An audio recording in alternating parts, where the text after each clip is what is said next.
За энэ ч одоо бас нэлээд чухал ажлын нэг л дээ. Тэгээд энэ ажлын хэсгийн гишүүд гэж л байна л да. Энэ ажлын хэсгийн гишүүдийг нөгөө хуулийнхаа зүйл заалтаар оруулж ирж байгаа. Гэхдээ сонирхлын зөрчилгүй, ашиг сонирхлын зөрчилгүй тийм хүмүүс орж ирсэн байх ёстой. За нөгөө тэр явуулж байгаа байгууллага нь хурал хуугаагаа хоорондоо яриад тэр доторынхаа протоколтойгоо явуулсан байх ёстой. Тэр юмнууд нь байгаа юу? Тэгж явж байгаа юу гэсэн зүйлийг би бас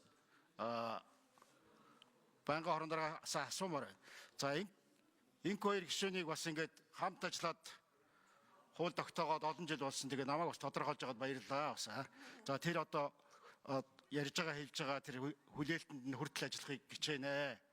Ер нь бол манай хууль зүйн банк сайн ажиллаад ирэхээр намайг одоо ахалж байхад 2015 онд бид нэр авилгатай тэмцэх энэ ямаараа бол 77-д байсан шүү дээ бас тий.